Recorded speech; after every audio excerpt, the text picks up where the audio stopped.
Welcome to Manga Machinations! This is episode number 493, and this week we're doing Manben Machinations. I'm Dakazu, and with me is Darfox8. Hello, everybody. Morgana Santilli. Hi there.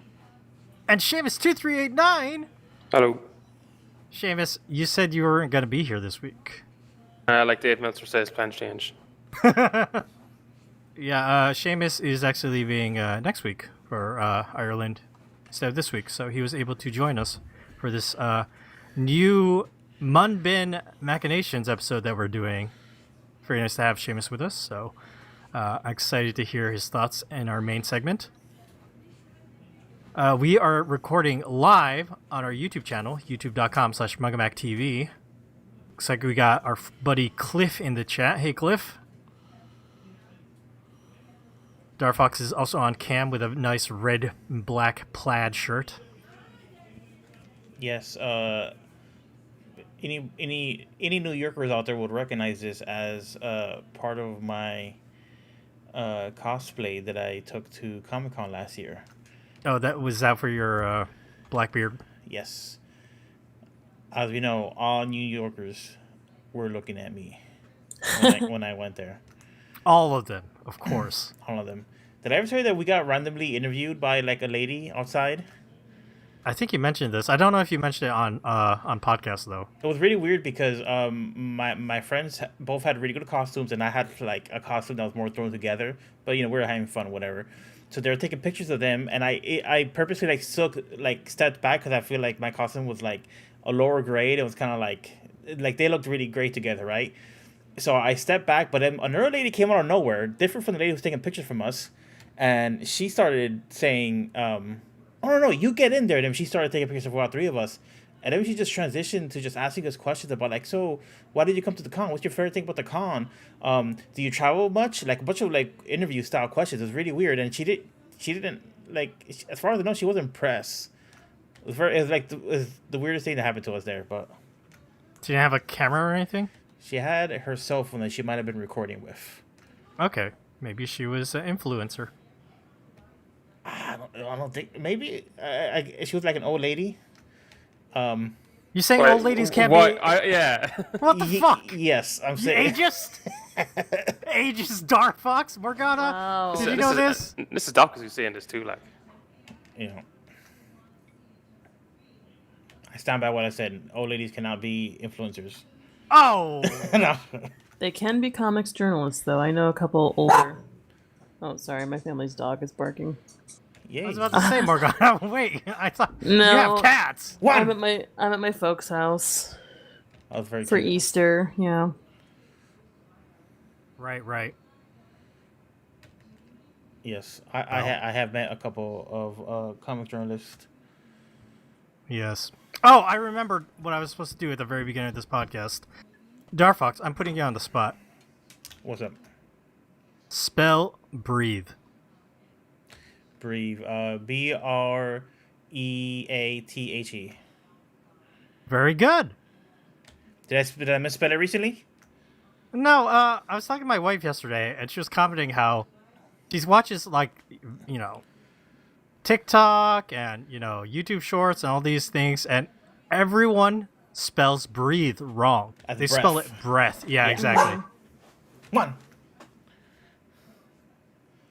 Yeah, Cliff is saying Happy Easter to all who celebrate. Yes, Happy Easter. Happy Easter. Do they celebrate? No, of course they celebrate Easter in Ireland. Seamus. Up until a few years ago, the pubs were closed. It was like one of the only 2 days in the year the pubs were closed in Ireland Wow. because of Easter. Yeah. Damn. Now the pubs are open for Easter. Or they're open Friday. Sorry, Friday. It was Friday they were closed. Oh, for Good Friday. Yeah. Wild stuff. Oh yeah, sorry. My wife has just noticed that no one knows how to spell breathe correctly. They spell breath. That's definitely one of the ones I would make a mistake on. I would just like absentmindedly, type out incorrectly. So. Okay, that was all. I passed the test. Woo! Y'all should have seen what would have happened if I got it wrong. Well, I was gonna ask Morgana or Seamus. They would have gotten it right. No, I would have gotten it wrong. Oh, really? Should have gone for Seamus. Because I was like B-R-E-T, and then I was like, there's a B-R-E-T-H. I was like, I don't know the difference. Well, now you do. The more you know. I have a Welcome to Manga similar Machinations. issue with clothes and cloth. It happens sometimes where I write cloth when I meant to write clothes. Ah, yes. Okay, I've derailed us with this stupid spelling thing, but English spelling is weird. it is. In Anyway. Italian, everything is spelled exactly the way it sounds. As long as you know the rules of the pronunciation, it's very easy to spell. Italian is a good phonetic language, so is Japanese.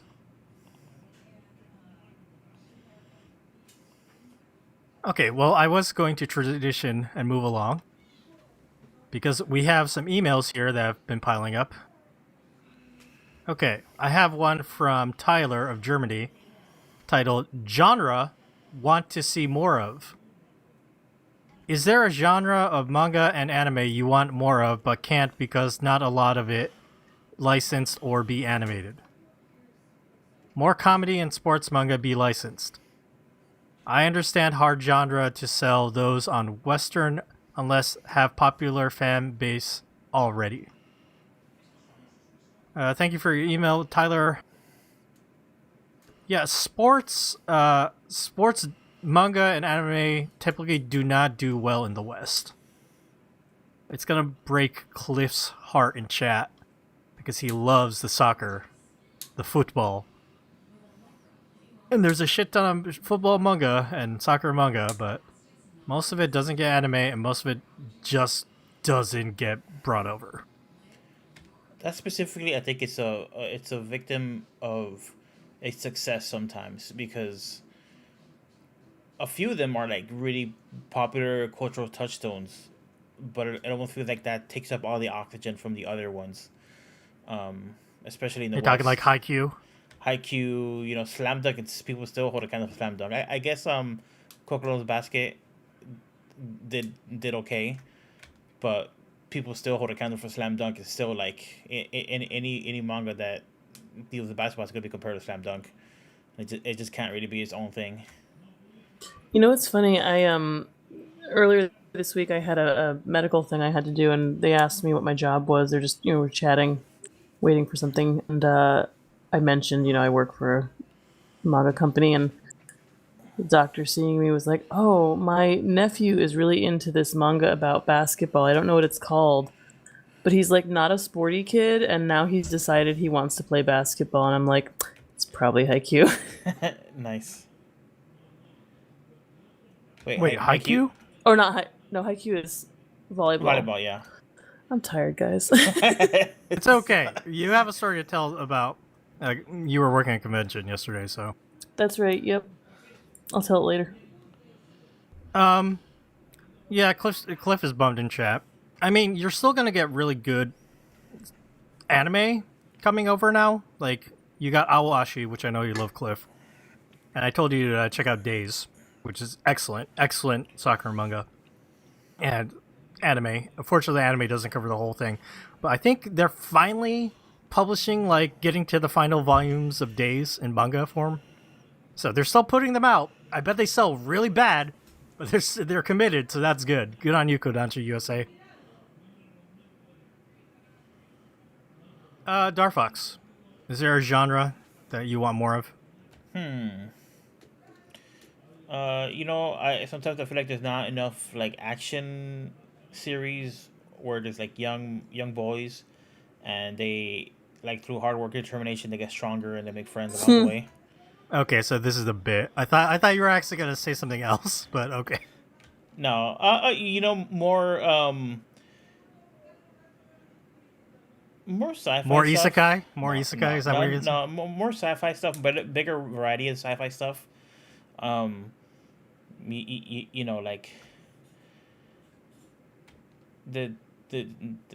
there's sci-fi flavor stuff, but not a lot of science fiction not a hard science fiction.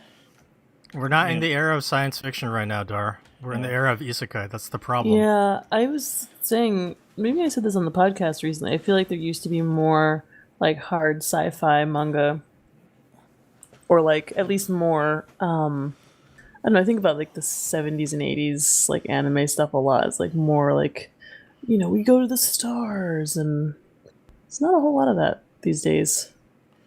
Yeah, we got Cliff in chat saying that I made him cry after he watched Days, so good on me. But also, yeah, he's sick of isekai. I'm sorry, Cliff. It's really popular right now. So because it's popular, there's gonna be all the manga publishers in Japan. That's what they're pushing on manga artists to do, and that's why we got a shit ton of them. It'll wane eventually. Just maybe not soon, because I think that's still going strong. Very strong. But yeah, just like what's the manga you like? Dagzu, Moonlight or Yes, Moonlight Mile. Moonlight Mile? That's what it was. Yeah, like there's definitely stuff that could have come over, but like it just, of course, Wombs, which it's one of the ones we beat the drums about for years. I'm sorry, I'm cracking up in chat because Cliff is like, we need more One Piece Naruto DBZ type series. I just made that joke. Okay, come on. Yeah. I mean, you'll always get those, Cliff. Shonen Jump, it will always be trying to find the next, new hotness with like those kind of like epic big shonen action adventures. So those will always be coming. But we need the stuff that isn't published. Morgana, do you have like a genre that you want? I bet it's like josei. Certainly more josei in general. Always. Murder mysteries. Supernatural murder mysteries. I love that shit. There's an anime, and the manga's not available in English. I think it's also a novel series. It's called Psychic Detective Yakumo, and it's great. It's a lot of fun. You talked about this, yeah. Yeah, I would love something like that. Mm-hmm. Also, old horror. My brain blanked for a second there, but yeah, like old vintage horror stuff. Obviously, always. I just want a lot more old titles, vintage stuff, which we do get some more of. But that's my It like is happening, big. but yeah, like some of the stuff that came and went, like all the lapsed licenses from Tokyo Pop. Mm-hmm. It'd be nice to see those coming back. I want From Eroica with Love to come back. Have I talked to you guys about From Eroica with Love? Yes. So good. Seamus, do you have any genre in manga that you want more of? Particular genre. I feel like Seamus doesn't care as long as it's good. Yeah, I can't really think of anything. I think it'd be more like particular manga. I don't know, it's a particular genre. Yeah, I'm with Seamus. Like, there's that vampire plays shogi manga on Shonen Jump Plus, and I think that's fucking awesome. They put a newer shogi manga out on Manga Plus, and I was like, why can't you bring over the fucking vampires playing shogi manga? It's fucking great and also really funny. It's a good shogi manga. Like, I like shogi manga, so maybe that's a genre I guess I would like to see more of. But bring back classics like Hachiwan Diver and stuff like that. Oh, Cliff mentioned more history-based manga in the chat, and I agree. That'd be fun. It would be great to get Historie, which is done by the creator of Parasite. But that's also like on long breaks in between. I think it's been a couple years now since he put out a chapter. But That man is just taking his time. But it's been coming out since like 1989 or some shit. So like we probably have a good backlog. Possibly, yeah, to bring over. I'm I sure, mean, like, yeah. Kaoru But- Morty takes her time with Bride's Story, and I ain't mad about it Mhm. because the end product is great. So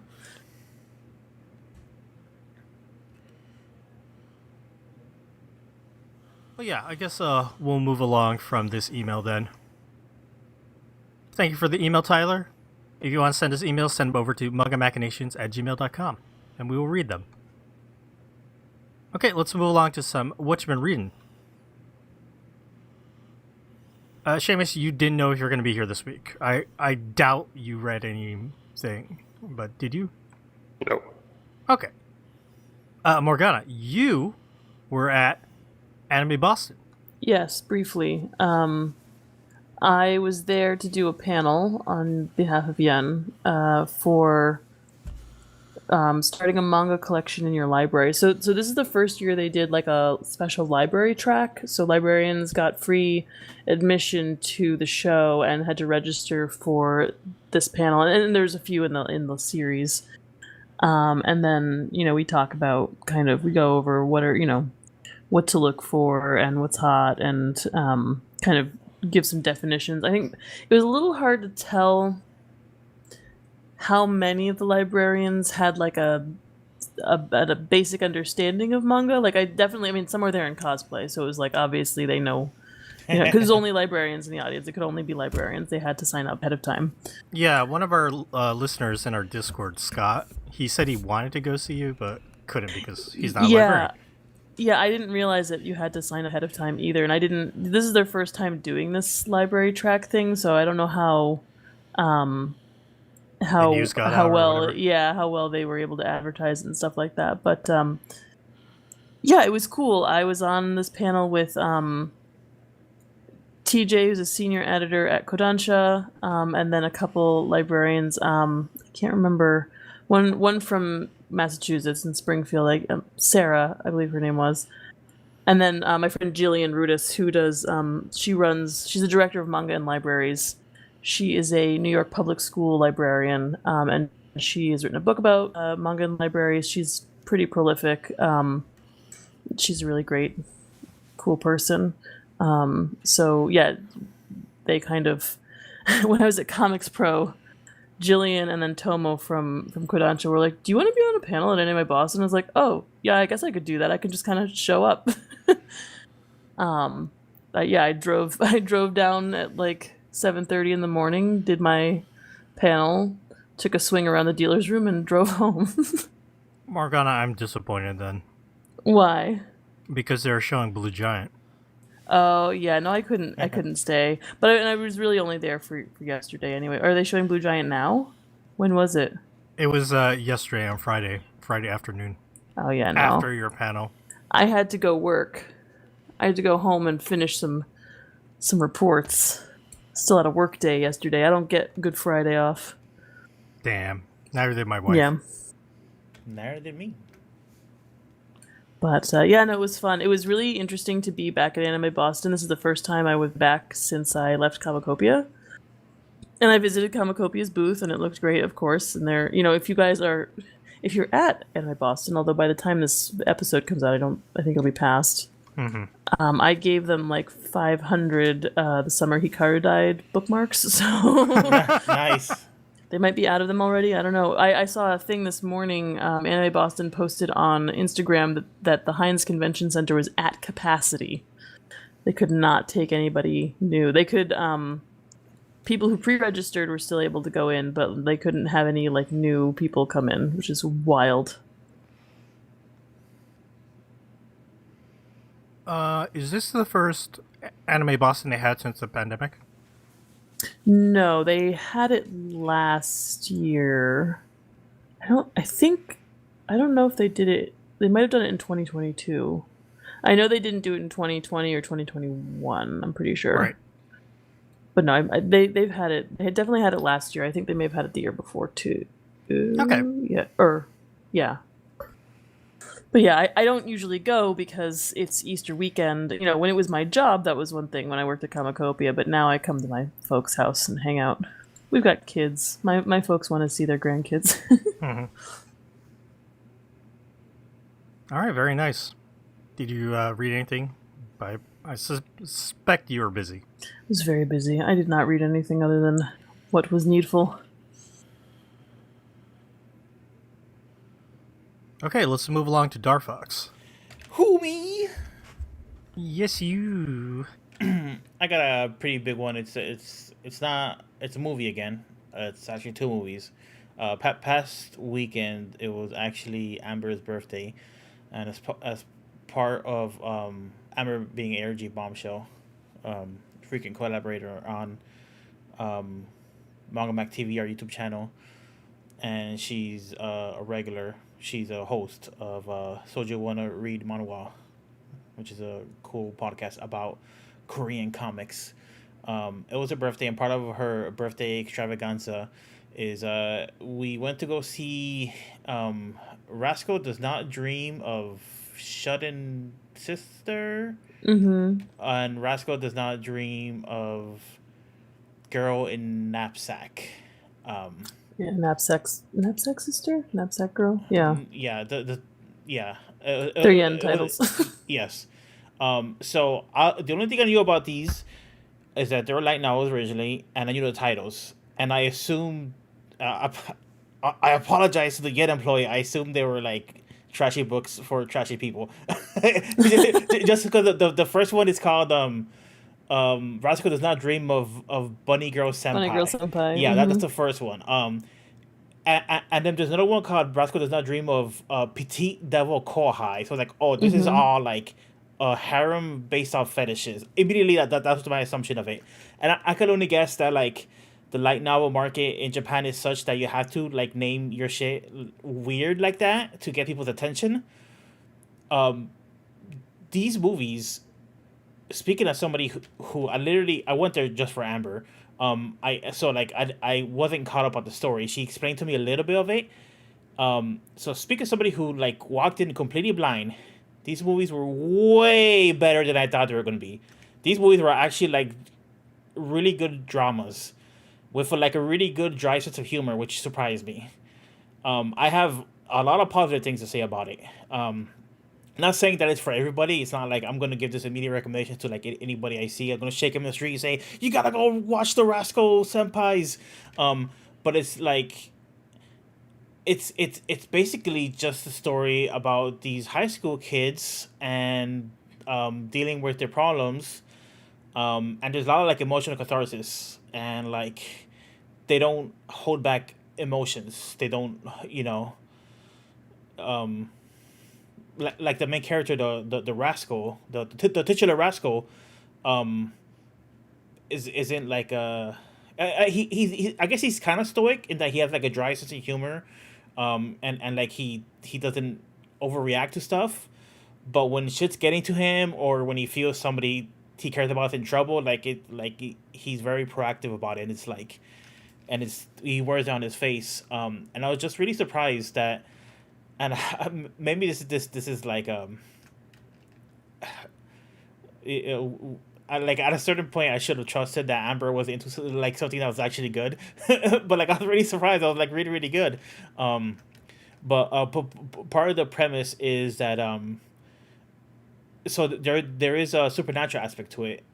There's something called adolescent syndrome in these stories where when something kind of traumatic or terrible happens to a young person, something supernatural happens. It's almost like it's X-Files mixed with like a teen drama. And the beginning of the story, the titular Bunny Senpai, she's like a teen idol who's really popular, but she has this really troubled relationship with her mom, because her mom's kind of like one of those Hollywood moms that's like really grooming her daughter to just be successful and stuff, which causes a lot of friction and tension between them.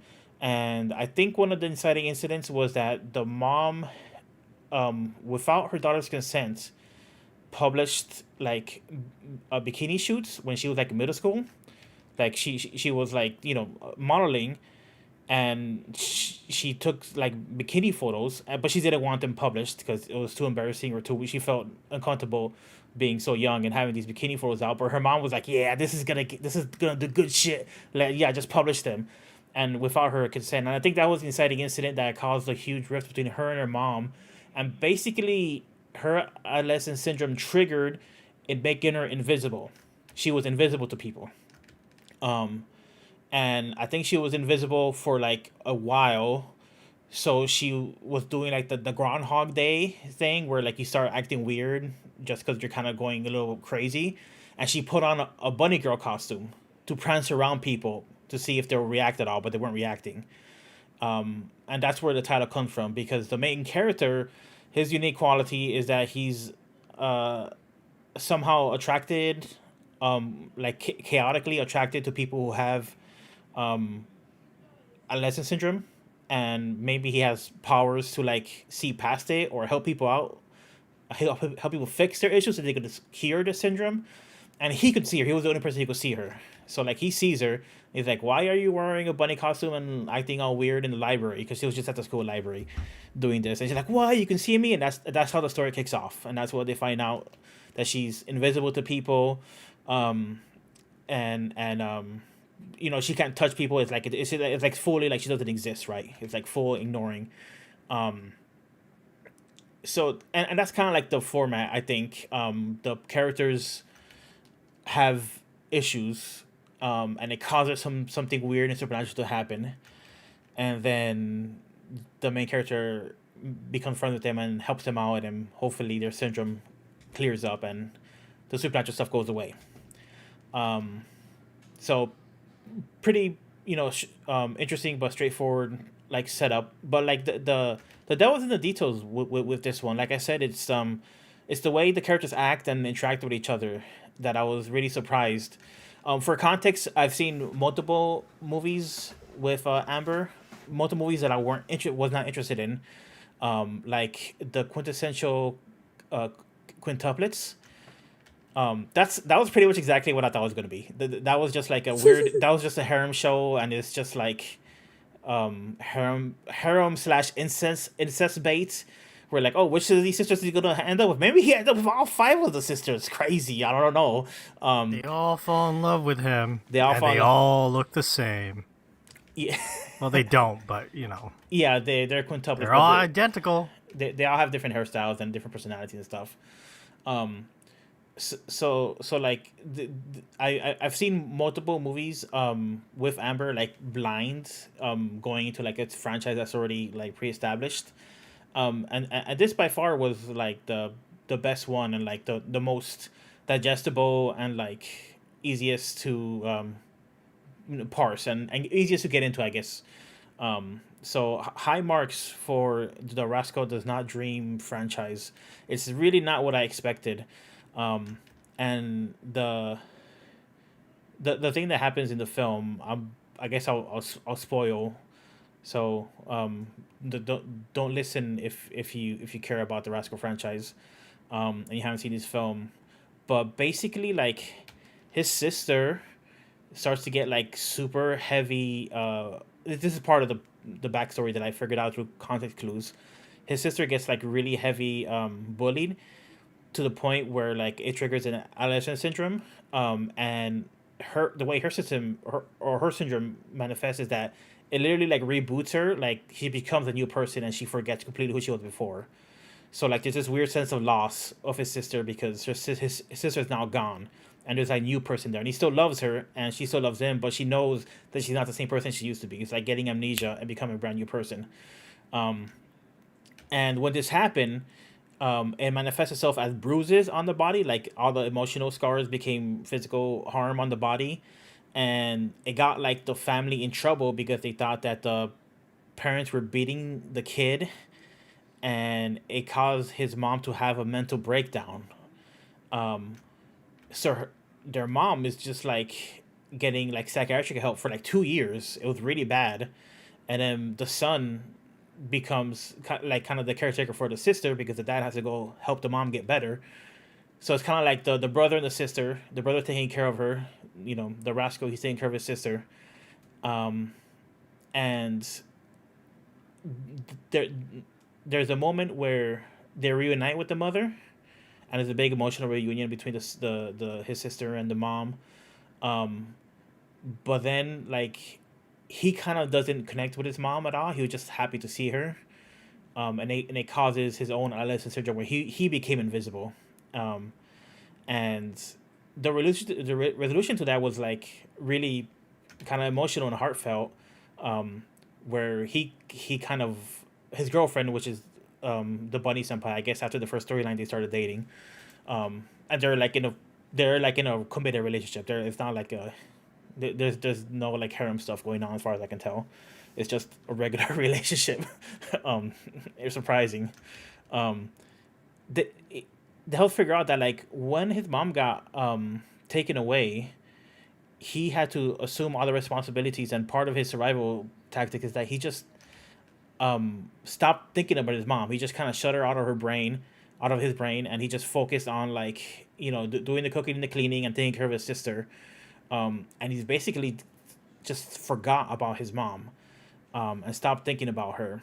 And he had to basically engage with those emotions and those the like the really sad and dreadful things about your mom being in trouble or having psychiatric problems and stuff like that.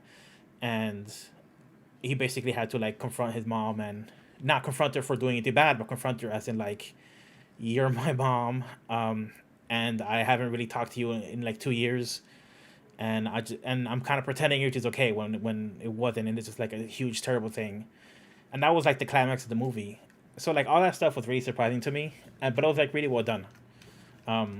So again, high marks for that. I don't know if anybody has any direct experience with the Rascal Does Not Dream franchise, besides what I just explained. Just selling it. I actually have not read this one, but I remember when we were, starting to market it a while back, my boss was like, this is actually a pretty surprising series. I was impressed by it. So everything you said makes sense to me. It's one of those ones that it does kind of have a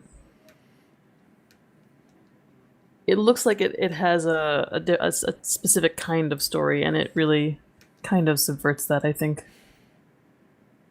It sounds That's good nice to hear. Yeah. Yeah, it's just, it just must be the light novel market. That's how it works. It's like it's like if Dune was called "I Could Command Any Woman with Just My Voice" or something. It's like, well, he technically can. He has the power to, but like the story isn't about that. Like, To be fair, Dune is also bad, so I'm gonna get a whole bunch of people hating me. I don't like Dune. I'm Don't sorry. worry, Dara. Eventually, women turn up who can do the same thing to men. yeah. Oh, good. Oh yeah. Well, it kind of comes from them, right? The Benny Gesserit.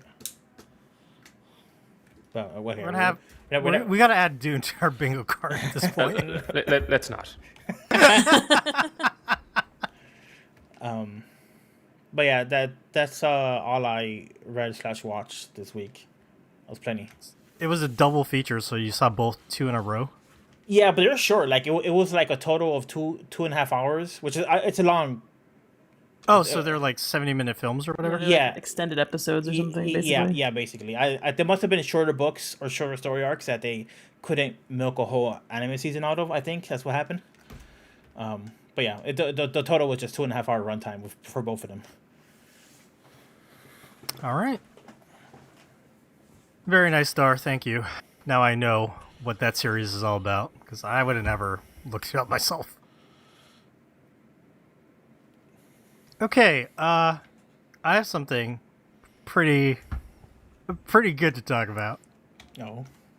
This is a manga that has been running for a while, but is by Rensuke Oshikiri, the creator of High Score Girl. I know this is going to excite Dark Fox. And it's in the vein of Piko Piko Shonen. It's about Rensuke Oshikiri himself and video games. The title of this manga, which started in 2023 and runs in Big Ganga magazine alongside High Score Girl Dash, is called Ore yori yowai yatsu ni ai ni iku, which translates to Off to Meet Someone Weaker Than Me. The entire premise of this manga is manga artist Rensuke Oshikiri, real name Ryota Kanzaki. How he plays Street Fighter 6, which came out last year in 2023, and is about his struggle to climb the ranks. That's it. That's all it is. It's just a Street Fighter 6 journal. Yes. It's the fucking title alone is so good. Off to Meet Someone Weaker Than Me. Yeah, Cliff is popping off in chat. It's good. Before I link Darfox and the rest of the hosts over to a few sample pages over on the Big Gun website, Darfox, please guess, what is Rensuke Oshikiri's main?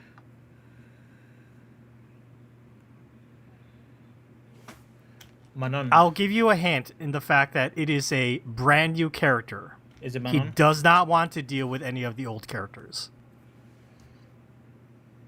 And this is at launch, okay? Yeah. Is it Manon?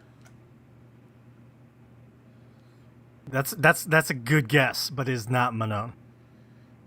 Okay. It is Marisa. Marisa. Okay, that was gonna be my second guess. I couldn't remember her name.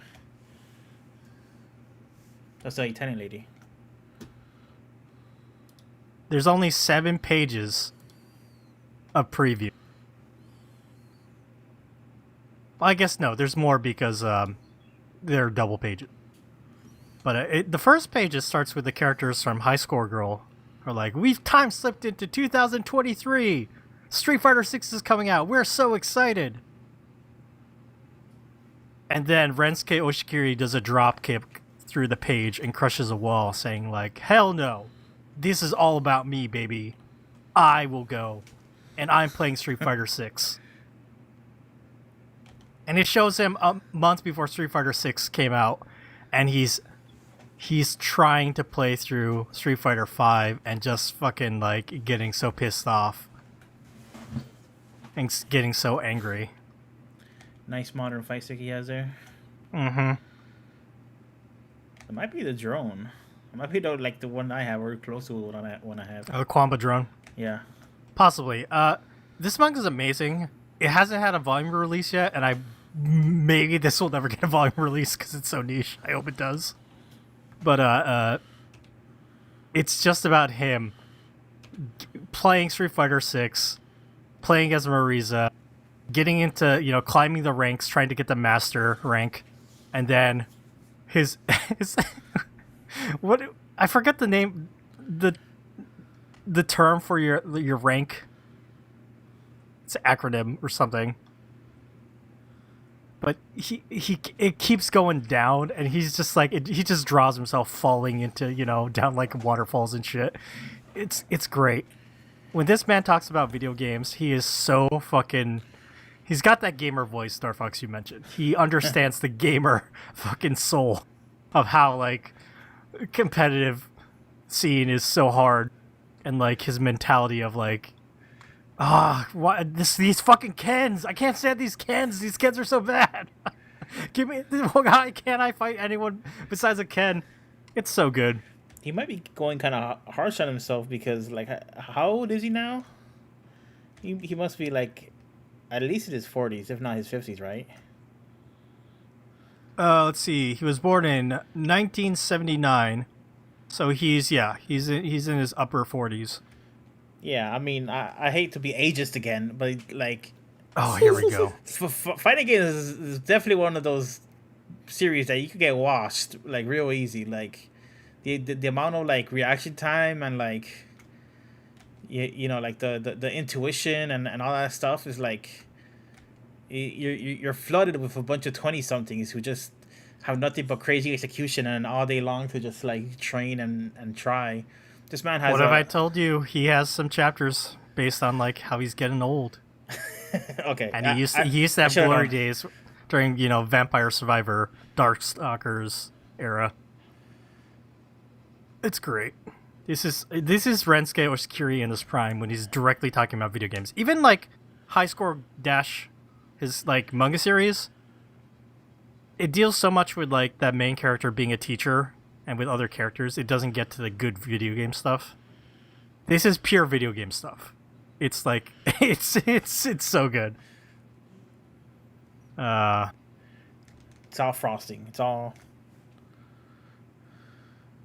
delicious pure content. Merengue. Done by someone who has a passion for something and turning his passion into manga. Something we'll talk about in our main segment. But there you go. I guess we have a little time, and I can talk about this other manga. Okay, so I'm going to talk about a manga by Hayako Goto. She's done a lot of different type of manga. She's like one of those manga artists that has done a lot of different type of work. Some josei, seinen, ecchi, adult. She had a relative good hit. In a manga series called Uwabami Kanojo. It's about a guy who's dating a girl, and the girl loves to drink and kind of drinks him under the table. And they have a good relationship, and it's all about introducing like booze and drinks and stuff like that. It's a food manga focused on liquor. Morgana, you probably like it. Mm-hmm. But she put out this digital release, and the title is Hard Mode Detour. Wait, there's a second part of this. 日本一困難な離島に行った話. Wait, that's not the full title. Hold on. Sorry, I got my tabs mixed up. Oh, this manga is in...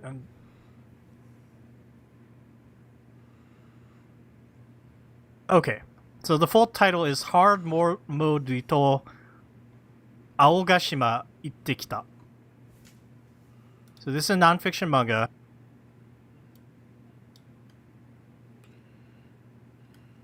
About how Hayaka Goto took a trip to this place called Aogashima, Japan. The most remote island in all of Japan. Let's see if this works. Dar, I just sent you a Google Maps link to Aogashima. You might want to put that up on our stream. So, Morgana, this place is like basically south of Tokyo. There's a couple islands. But if you go way south, there's this tiny island called Aogashima. Mm. It is so tiny. Yeah, Darfox is... Look how far he had to zoom out. Oh my goodness. Yeah, it's crazy. And you can look this up on YouTube. There are people who have visited it. But basically, Morgana, to get there, you have to go to Hachijoji Jima, or Hachijoji Island. And the island is north of Aogashima.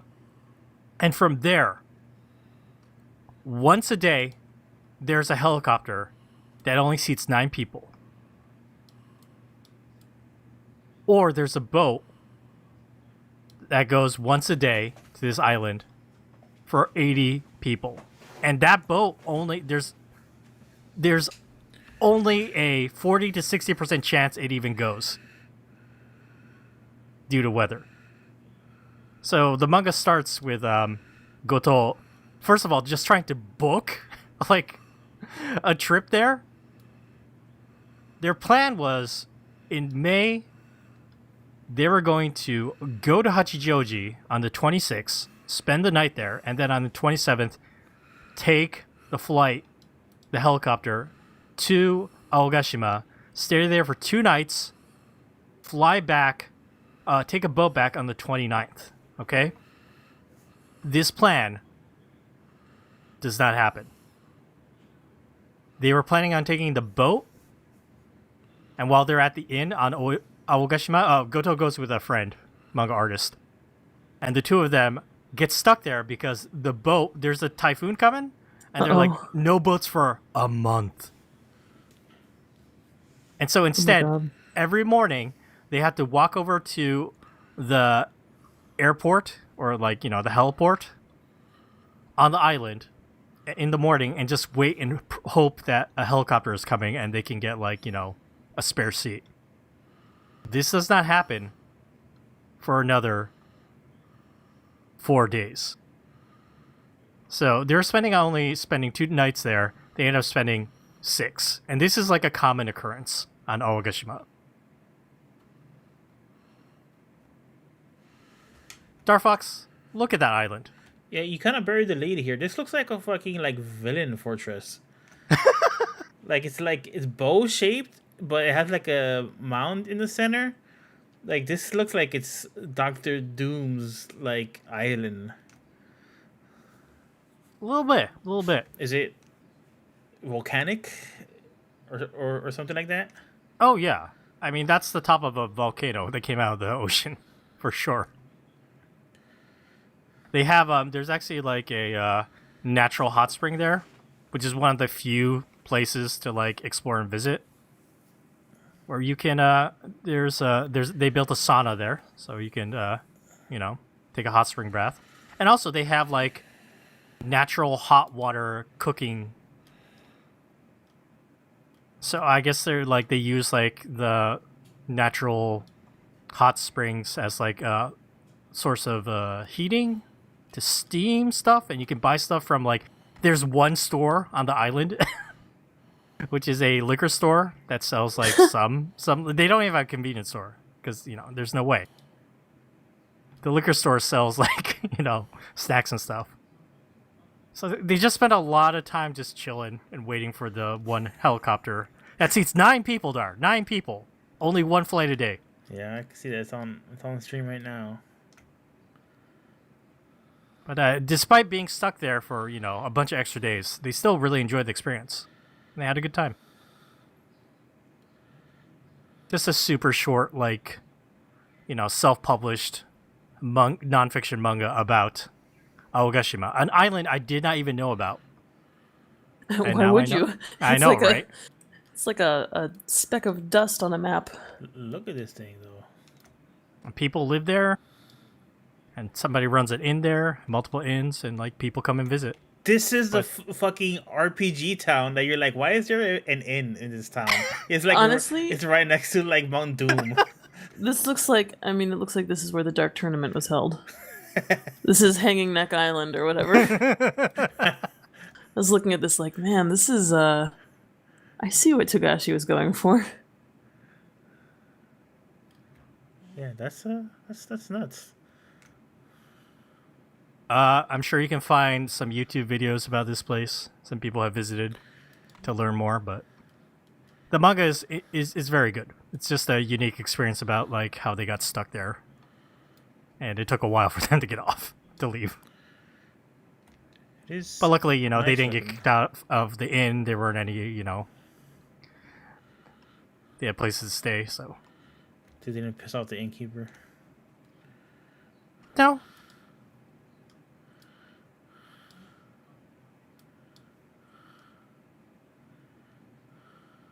Yo, forklift. That's it. Dark's just having a good time on our stream, looking at like spots of Aogashima. This doesn't translate to audio podcast at all, by the way. This is kind of interesting. It's like a little tile. Yeah, that's the boat that comes once a day, holds 80 people. Only a 60% chance it actually like goes out. I'm looking at this tile platform. I'm not sure what it's supposed to be. It's cool looking. There's no people in any of these pictures, by the way. This place does look abandoned. Yep.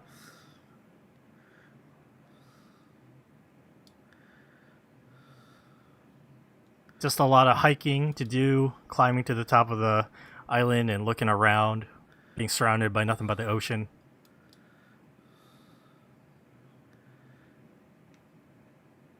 Fucking like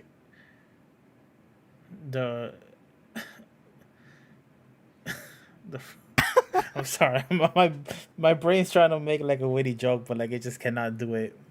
Flowers of Evil. If the Flowers of Evil kids lived here, they would have just like died in their sleep. Remember, they're like, this town, there's nothing past this town. This town. They have an elementary school and a middle school there. I pray for their Oh my mental health. god. But I guess for the high school, they have to go to Hachijo Oh, people. Island. because it's just a bigger island that has more stuff.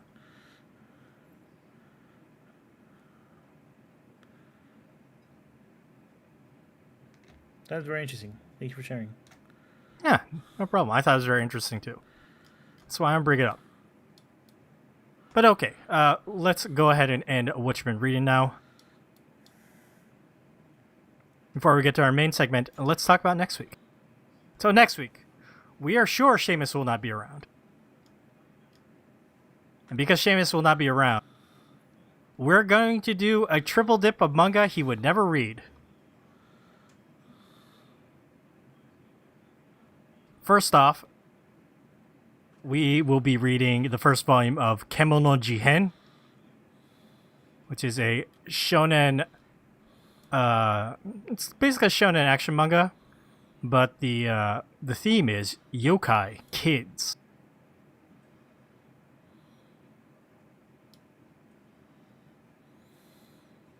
I think Morgana will enjoy this. Mm-hmm.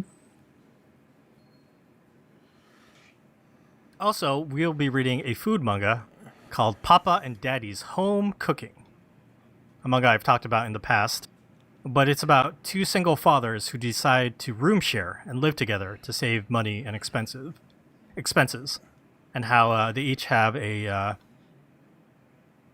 child that is preschool age, around there.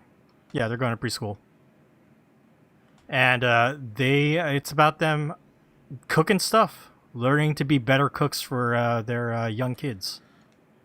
I hope to get many tips, but preschool age is when they get real picky. Because you know what? They can exert so little power in their lives that this is like the one thing they can control is what they put in their mouth. Mm-hmm.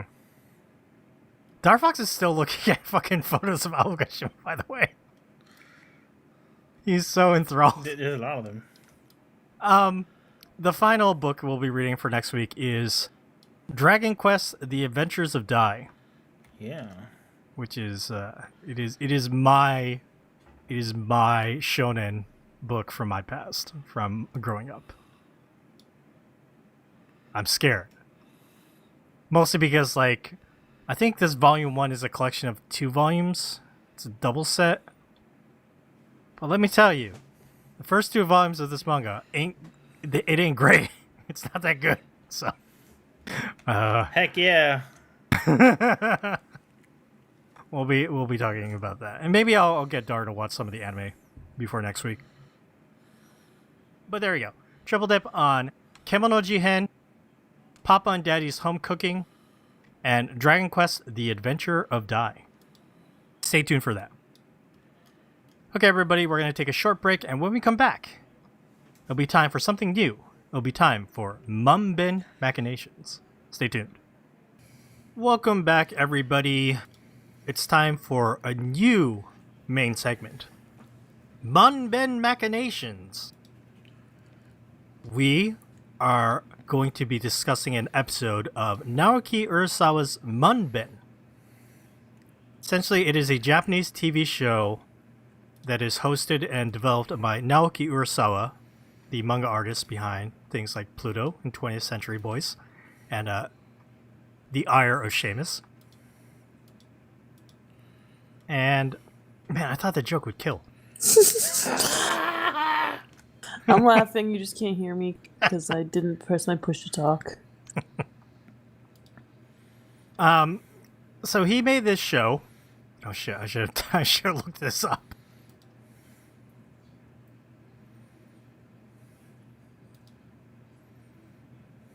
Okay, I think I have the date here as starting in 2014. It's essentially a documentary television show. Looks like it's put on by NHK, which is the national television channel of Japan. And it follows Naoki Urasawa as he interviews different manga artists after they filmed the manga artists doing manga, making manga. And each episode is usually dedicated to a specific manga artist. They've done episodes on Junji Ito, Akiko Higashimura, Kazuhiro Fujita, lots of stuff. For the longest time, this show was only available in Japan, but there were people who were making fan subs, so you can find it on the internet. But recently, they have put these online with English subtitles and English captions on NHK World Japan. And so we decided, let's talk about this on our podcast. We've talked about it in the past, but now we can directly mention this show. And so we looked at one of the episodes available in English on Wataru Watanabe. He is the manga artist behind Yowamushi Pedal, a sports manga about cycling. Morgana, we actually talked about this manga in the past before. We used to have a manga series, a podcast series called Side by Side, where we would compare two sports manga covering the same sport. Oh, interesting. Yeah, this is we did this episode 90 something or something like that. So Yeah, back in the 90s, yeah. no, it was like into our second year of doing this podcast. Oh. We had compared Yowamushi Pedal next to a manga called Overdrive, which is done. I don't remember. Yeah, Dark story about it. There was anime of it, but it was a pretty good manga. But it's done by the same manga artist who ended up doing the soccer manga I mentioned earlier, Days, and is currently doing the Blue Wolves of Mibu manga that's being put out by Kodansha. Anyway, we watched this episode on Wataru Watanabe drawing manga, and then sitting down with Naoki Urasawa as they watch the footage and they comment and talk and ask questions. And it gives the episode also gives some context about the background of Wataru Watanabe and when he made a big break and started Yowamushi Pedal. It's a good television documentary about manga. Actually, I don't. It's the best, right? I don't think there's anything else. Yeah, this is peak content for manga heads. If you've ever thought yourself as if you ever just for half a second said manga is really good, this scratches all of those itches that you want. You get anecdotes about creators, you get intimate conversation between creators, you get technique and art exhibition. It's it's everything you want, this show. It also gives you a little bit of romanticism and wankery, but that's okay. They're telling their own story. They can toot their horns a little bit. And some really good G-Pen ASMR. Yes. Oh yes. Scritch, scritch, scritch, scritch, scritch. Sha, sha, sha. Unless you watch the episode on Kazuhiro Fujita, because he's just talking the entire time and you can't hear it. Which Naoki Urasawa yells at him about. They're you guys sure are noisy. His videos have the radio on blasting and stuff. Yeah, the radio's blasting, they're watching a movie, they're all talking at the same time while they're working. There's a sign up on that guy's studio that says, no silence. Silence not allowed. They're secret Hispanics all along. Mm-hmm. Yeah, so what we did with this inaugural episode of Manben Machinations, we watched this episode on Wataru Watanabe, and then we also read the first double volume collection put out by Yen Press in English. And so I think what we'll do with this is we're going to talk about the TV show more instead of focusing on the two volumes that we read. And we're going to kind of talk in context from the TV show about the manga. Before we get started, though, I do want to say they do list credits at the very end of this. So I have a narration credit because there is an English narrator, Lae. And for the script translator, Nelson Babin-Coy.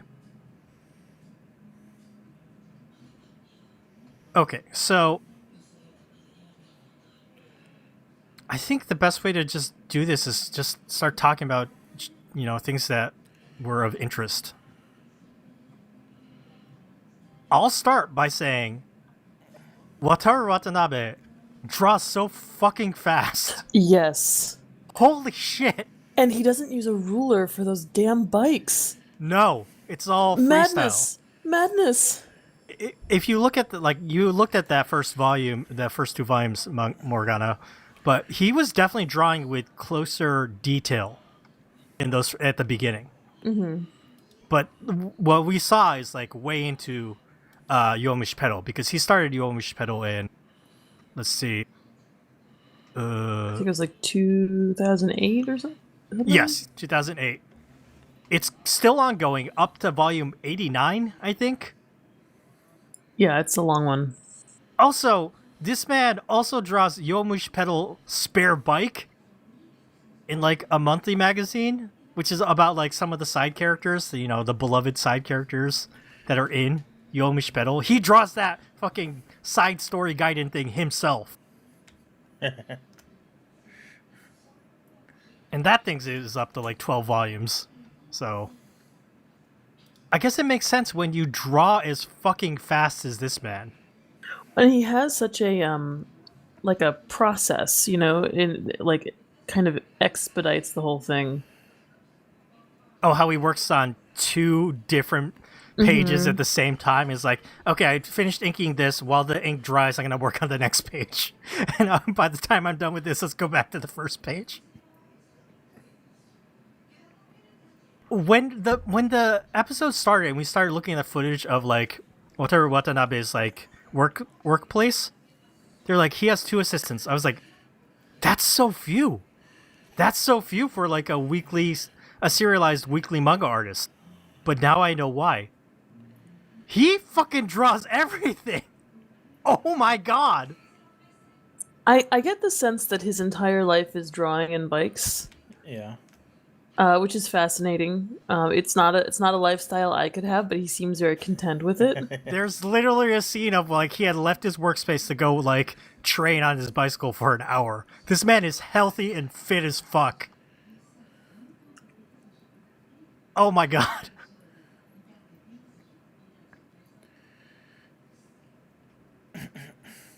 Yeah, go ahead, Morgan, please. I was telling my husband that we were doing this week. He and I watched the first couple episodes of Yowamushi Pedal, I think like on our honeymoon. He told me this. I had forgotten completely. I had blocked it out, I guess. Not for any reason. I just didn't remember. I've actually read this volume before, this 2-in-1. And I remember enjoying it. I think I enjoyed it more this time around, and I'm not sure why. Maybe because it's kind of very genuine and wholesome, and I think I just love like Watanabe is like, I always wanted to write a story about a nerd character, and I'm like, you sound like you're talking about a kind of character you know nothing about, like you know like a character type you don't personally, but like you're a big nerd.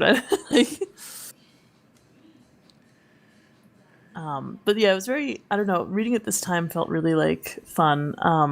My husband has also got into bicycles lately, not like Watanabe. When my son was born, he started getting like more into like personal fitness and things. His father passed away from a heart attack, so I think he's kind of trying to stay in shape and, train so that he can lift his giant children, because my kids are huge.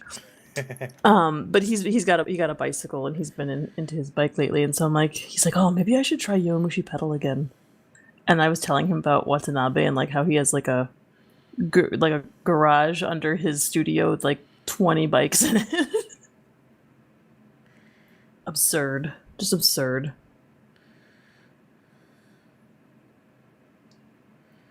But also, like, the fact that Watanabe loves bikes so much makes me feel really confident about the content of his manga. You know what I mean? Like, he's not just... Because I think a lot of people, like... A lot of mangaka, they do really good research, and they write something that's really important to them, but they're not necessarily, like, invested in the hobby themselves or invested in the, the sport. But this is obviously very much his thing.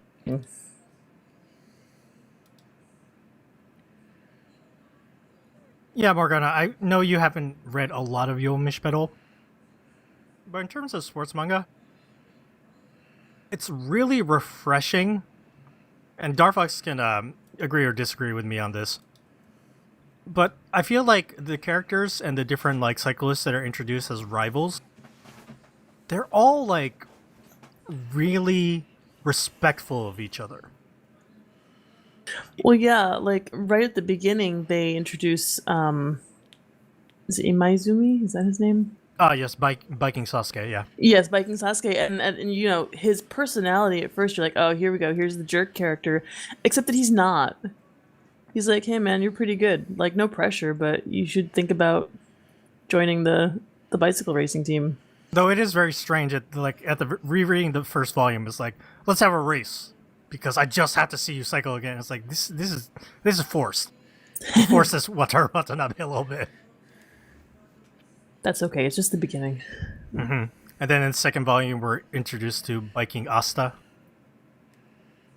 Naruto. Yep. I love him. He's all about flashy. Like if it's bright, if primary colors, if he freaks out, he's like, "Wow, it's yellow!" He's great. He's I don't love the he's got the whole like horny teenage boy thing going on. You have to have a character like that in every shonen manga, I guess. It's always talking about girls, but even it's not like a huge thing. No, He like in fact, mentions the maid cafe and he mentions like the girls at school.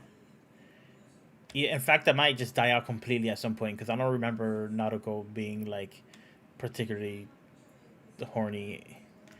Yeah, Good. there Yeah. there actually is no horny character because there's no girls except that one girl. There's two girls. There's three girls. There's three girls that I know of. Well, four if you count Onoda's mom. Well, Onoda's mom's in the manga, and she's really, really funny. she's like that really sweet mom that just doesn't get it. Like she doesn't understand. After they keep on like winning races and become like kind of a big deal in the whole like high school like club circuit. He's like, okay, mom, I'm going for the big race. The big race? Oh, I thought you were just gonna go like bicycle in the mountains with some friends. And then she pictures them like a leisure bicycle ride. She just doesn't get that like her son's like kind of like a big deal. It's she's a good character. Yeah, so the girl that's into bikes is Miki Kanzaki, and then she has her friend Aya. And yeah, they're in the background. It's it's a shonen sports manga, so unfortunately you just don't have a lot of female characters, nor do they have really good characterizations. I don't know if it's the anime this or if the manga just does it over time, but like the girl has really big boobs, but not in the beginning. The beginning she kind of looks like a regular at high school. Does like- she have big boobs in the anime? Yes, they're like these balloons. You know. I gotta go back and watch the anime and check this. I don't believe you. Yes. It's hard to ride a bike with big bazonkers flapping in your face. I've been completely derailed by this fucking thing. My brain stopped. Well, I want to know why there aren't any like girl cyclists. Like it's not like cycling is an exclusively male sport. Didn't Although now that I think about it, I feel like all the bicycle racers I've heard of are all men. Yeah, I may be mistaken, but Dagasu one time, I think you told me an anecdote that I'm surprised it didn't appear in this episode Manben, but like the original idea for Yowamushi Pedal, wasn't it going to be a girl? But then they switched it to be like an otaku? Yeah, I had heard that it was originally a female main character about like, but then like I guess at the editor's suggestion they decided to change him into male and in otaku. Which is like a monumental shift. It ended up working out for this manga series, but Yeah, it would have been interesting to read a manga about female cycling club. Onoda-kun is like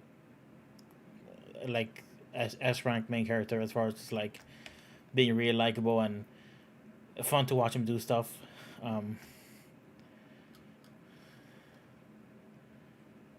He's just so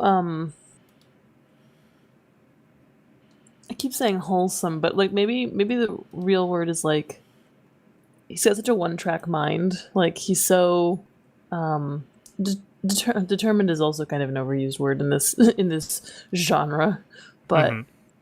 he's driven, but very simple about what he wants and needs. Like I don't like my feeling is like he doesn't actually care if he gets good at biking. He's just happy to have friends, and I kind of like that character trait.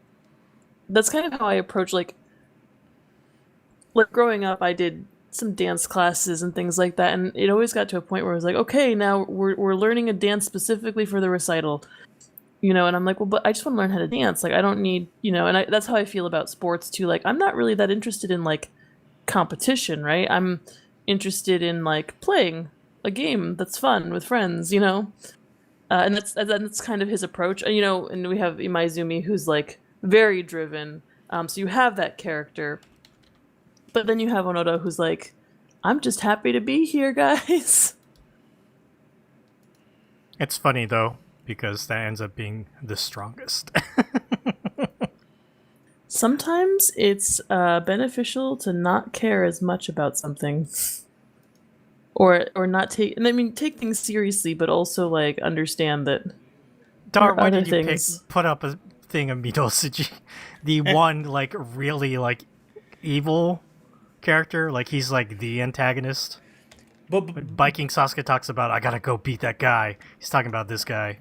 but even him, even he has his own like camaraderie and like friendship. Like Onoda-kun, kind of like he respects Onoda-kun and stuff like that.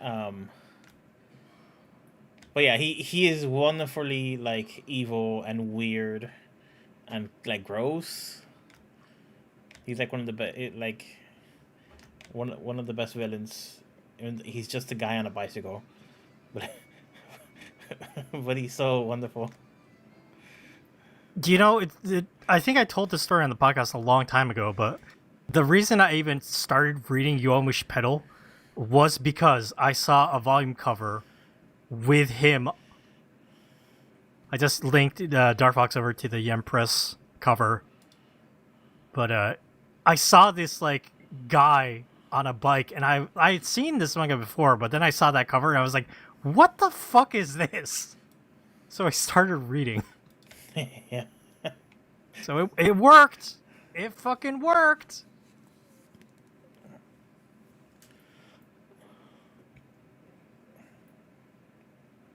Yep, that's the one. Oh, look at that, Yen Press. Yes. On a nice, better website now. We're gonna. Yes, we all like our website a lot more now. Oh, Darfox, I sent a link for Volume 9. They talk about this in the Manben episode. Yeah. Yes. There's an ink blot on this like illustration. This is the captain of the team Sohoku, Kinjo. Kinjo. There's I an ink love blot it. right there where like Darfox pointed his mouse. Like if people don't know, you can look at Yen Press Yowamushi Pedal Volume 9. There's an ink block on his left pec, which is a complete accident. And Wataru Watanabe said, yeah, I totally just fucked up and it just got blots there.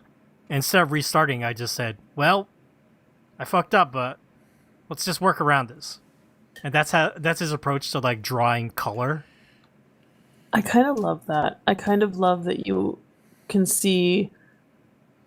I mean, it's like the mark of the maker, right? Like this is a real person did this, and he makes mistakes, and that doesn't mean that the piece of art is bad at all. Like I would not have even noticed. I think unless it was brought up. It's still like an incredible illustration, right? And I just think about now I know what it looks like when he draws, and I'm like, I don't. This is madness. The fact that this exists, and that he like just churns it out in like an hour. It's fine. Well, Like, oh, go ahead. I was gonna say like his process is that he does the thumbnail or the like the sketch, and then he does the first draft, usually copying over it, like tracing over it. And at first it looks exactly the same. It's like he's just doing the same work twice. But then like after a moment, you could see that like, okay, this is actual like drawings. You can see their faces and the definitions. But to speak to that about like the whole mistakes and kind of winging it, not a negative way. When he does like the 2-page spreads, he specifically doesn't trace them, and he just kind of like looks over at them, and he does it like freehand, because he just wants it to like be at least slightly different, if not very different, which is kind of nuts to me. Like, maybe this is how he just stays sane by drawing bicycles. It's 24/7. his style. His style is freehand drawing, and it fucking works. And it's a loose drawing style of his manga, but that's why it looks so kinetic and awesome. Darfox, you've always said that the anime of Yowamushi Battle is good, but it lacks the intensity and how good the art of like the manga is. It's because only this man can fucking do this. Yeah, like it's very difficult to like animate the anime in with these like perspective and weird like almost like fisheye lens perspectives that the anime drops most of that completely. It's just it still looks a lot more flat in the anime. Still looks kinetic and like exciting, but like it doesn't have like that weird perspective shift where like the head is really big and the body becomes really skinny and small towards the back. It's like it's really unique looking. Urasawa and Watanabe had a discussion about the thumbnail process and how the thumbnails, the sketch always looks better than the final product, and that is the most relatable thing I've ever heard. I've had to do thumbnails for various projects in school and whatnot, and somehow, or like just a sketch, and somehow like the lines you make when you're not forcing it always look better, and then you have to go back and like copy it, right? And you're kind of trying to stick to the line, and it doesn't flow as well. And I was like, man, I'm glad that like even professionals who've been working for decades have this problem. I think I've seen multiple episodes of Manben, and a lot of manga artists talk about that. Because we all just want a sketch. Nobody actually wants to make manga. We just want to... Nobody wants a final project. We just want a doodle. We haven't heard from Seamus. Seamus, you weren't originally scheduled to be here, but you agreed to jump in and watch the Manben episode. Do you have any thoughts?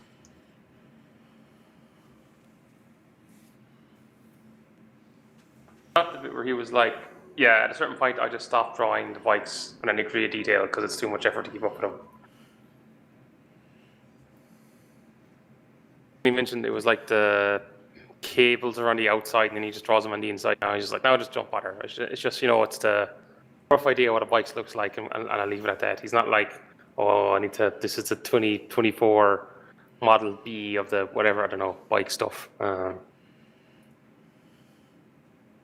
An interesting thing, since this series has been serialized for 15 years, and within that time, bikes have advanced, and he was dating his bikes if he was drawing them a certain way with certain parts. I didn't even notice that, like, those cables that you mentioned, Seamus, they were at the beginning of the first Inner High race, and then they just disappeared. I never noticed that detail. Because the first Inner High race lasted like 5 years of manga time. I don't know how fucking long that lasted. I could only... Of serialization? Yeah. I would say at least 2 years. Maybe longer. Currently, we are in the middle of the final year 3. Inner High race has just started, Darfox.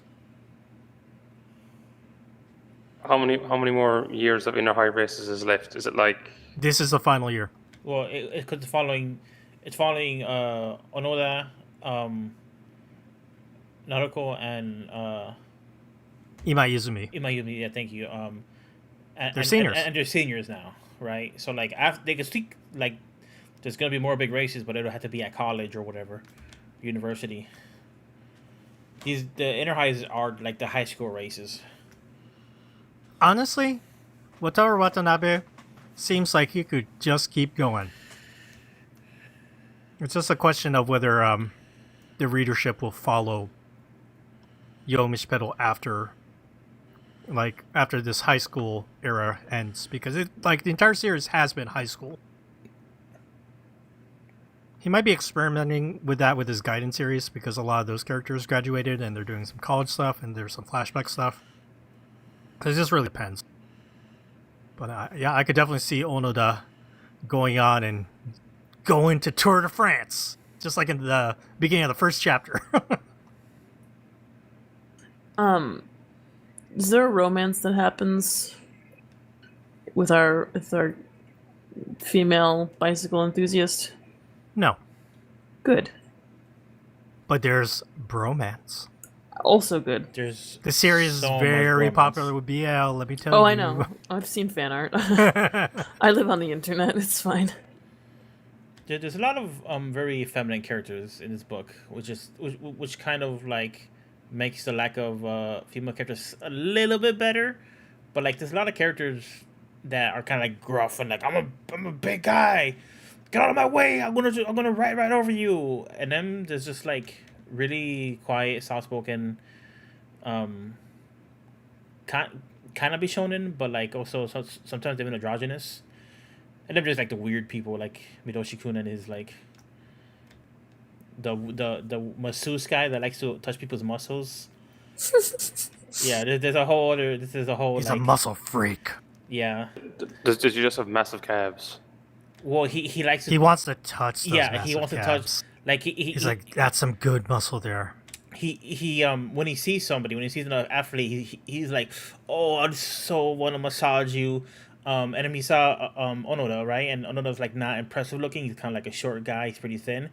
But then he happened to like touch his leg slightly, and he freaked out because he instantly sensed just how densely packed his small muscles were, because he's a crazy climber, and he's like, suddenly he respects Onoda-kun because he wasn't taking him seriously. It's a silly book sometimes. The characters in this manga are fucking Sometimes. wild. They're all wild. Yeah. They're all wild and crazy, and it's a good time. There's sometimes the book, like sometimes the characters are kind of thin. I admit. Like there was this one guy, I forgot was he a Hakone writer, where he was like the red devil, where he was like a speed demon, but he locked that part away from him because one time he ran over a rabbit and he killed the rabbit when he was on his bicycle. Yes. And like he was, it's like he had like the Dragon Ball Z like transformation locked away, but then push came to shove, he just had to like and like release the speed demon, and His tongue becomes like a lizard tongue, and he's like behind somebody like, let's go fucking go, I'm gonna fucking kill you. And I think they even visualize like a rabbit dying when he transforms. Like the rabbit in his heart dies because now he has to like unleash his speed demon. It gets like really silly. Like he draws like drama almost out of nothing. Like okay, well, let's make a thing about this character now who like really cares about this one thing, and that's gonna be his whole crux, is why he wants to like pedal faster. So it's well done, but it's really, really silly. It's fantastic. I mean, even the main character Onoda-kun saves his teammate during the inner high race, and they catch up to their teammates because he's like, let's sing an anime song. Yes, the famous part, like party, The like, most famous part of like the fan favorite. Yowamushi pedal. You see him singing it in the volume we read, the whole like flat chested princess or whatever. It like in the anime they do a really good job of, they have like an actual anime theme song for it, and like the sprinter Todoroki, I think that was his name. He gets gassed, like he completely like doesn't have any stamina left, so he falls way behind. So Onoda-kun goes and gets him, and he's like, "Let's go." Like, sorry, Onoda, I can't come. Like, I'm barely pedaling. I can't keep up. And he goes, "Oh, it's just about like rhythm. Like, here, sing this song." And like, We sing this anime song, we'll catch up. And he's like, what? yeah, All right, fine, I'll do it. I want to catch up. And sure enough, they start singing the song, and he starts to get more and more into it. And then they're just singing like this weird cutesy anime song and pedaling. It's like the most famous scene in the manga, because it's like, it's so perfectly like wholesome and goofy, and it's very like It's leveraging. And when they catch up, Todoroki is like, "Don't turn around because I'm crying." We've caught up to our teammates. Thank you, Onoda-kun. Yeah, there's a lot of that. There's a lot of like, it's like, oh, so many bad things happen. Nothing went according to plan, and yet this guy, he's still here smiling. He's still here pulling us along, and it's like that kind of thing. It's feel good. Since we're talking about the anime, I'll quickly mention Sakamichi Onoda is played by Daiki Yamashita, who is way more famous now as he is the voice of Deku from My Hero Academia. Oh, funny. But he got his start as, we knew him as, that's fucking Onoda. Yep. That's the Yowamushi pedal guy. Always Onoda in my heart. Although funny, like Deku, especially at the beginning, is really similar to Onoda-kun because he's like a big geek. Mm-hmm. So like I guess he's kind of typecasted in a way. A little bit.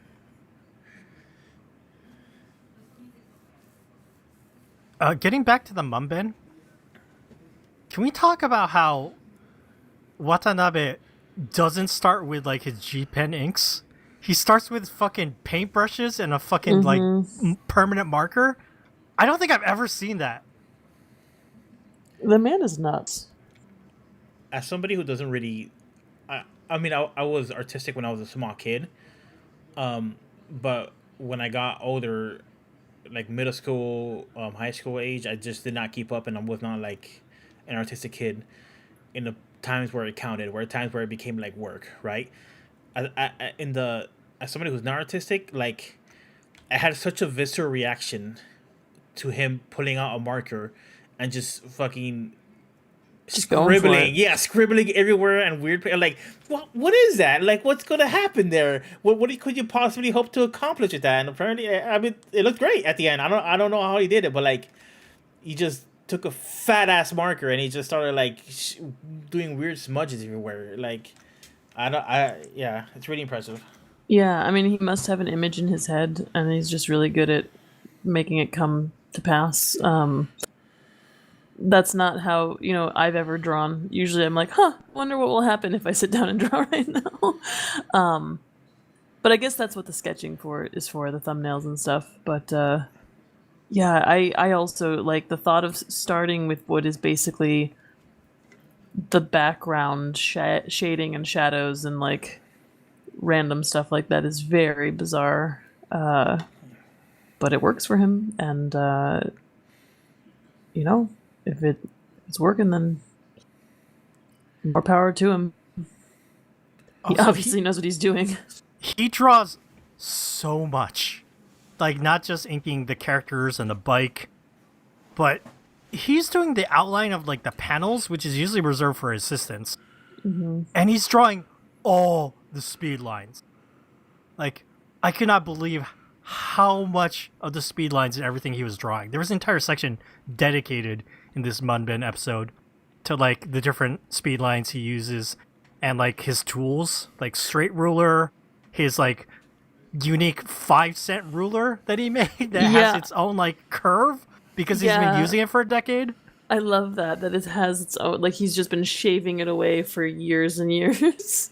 And it makes its own little like light curve that is perfect for like roads. Like he said, what? The characters are mine, so I draw them. The bikes are mine, so I draw them. The road is a character, so I'll draw the road too. And then the speed lines, they're a character too, so, I gotta draw them. Dude, like, holy shit, he draws everything. I think the only thing he isn't doing is, like, the screen tones. And maybe that's done by the assistants. But, like, everything else he does. Maybe mob characters. I think he draws a lot of them too. But they mentioned that he spent a long time as an assistant. His contemporaries were Eiichiro Oda and Tite Kubo. So, he didn't have his break until he was what? They said 37 when Yowamushi Pedal started. So he blossomed like very late into his like manga artist career. And I think looking at that first volume, he drew all those buildings and everything by himself. because he has that experience from being an assistant for so long. And now I know why Yowamushi Pedal, the manga, has such a uniform look to it. Because it's done by one fucking person. Holy shit. It's rare to see like a manga artist that does so much of the work by themselves, as opposed to leave a lot of the backgrounds and everything to his assistants. I was just really excited and giddy to watch this Manben episode. I don't know about you, Dar, but I was just like smiling and enjoying myself and so interested in everything. No, yeah, I also had a very positive reaction to it. It was one of those moments where it felt like, yeah, this is why manga's good kind of thing. Especially following like manga artists that like we know very personally for our love of Yowamushi Pedal. Also very interesting to see like his like debut work, a supplement. Yeah, you have it up on the screen right now. It but looks so different. It looks kind of boring. It Yeah. compared to like what he does now, it's so like carbon copy of just like other shonen stuff. Well, and with Yowamushi Pedal, he was basically encouraged to do something he's passionate about rather than try to compete with, every other big shonen action series, right? Supplement looks very stiff compared to Yowamushi Pedal, which requires a lot of, movement and speed. Man, that hair, that shonen protagonist hair. Going back to the manga that we read, I'm glad that we got to see Yen Press's double volume, because I think when we did our side by side so many years ago, we only looked at the first volume, and the first volume is good. It's not bad, but like Watanabe isn't his groove yet. The characters have his like Watanabe look, but the bike and the action and the racing he's still trying to find his footing. By the time like you see Onoda-kun race with Naruko and they chase after like the Yakuza guy on the road, I feel like he's found it a little bit, like the more looser style, the perspectives of like the race and everything. It's way better. Also, something I noticed, because I still read like current Yowamushi Pedal, is in the beginning, so many panels, so much dialogue. Yeah, There's just like way more stuff. Maybe because it's the beginning, they had to explain more. But current Yowamushi Pedal, like we saw like in like the stuff that he was inking, it's a lot of like 2-page spreads of like really great just like race scenes and more dynamic stuff happening.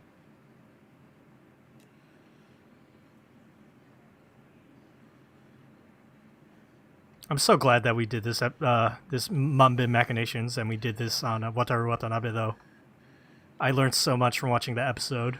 I was a little surprised, and it was kind of eerie timing to hear like his Akira Toriyama like fandom. I wouldn't have really guessed that, but I guess most mangaka of an age, it was like Akira Toriyama was like the guy when they were kids.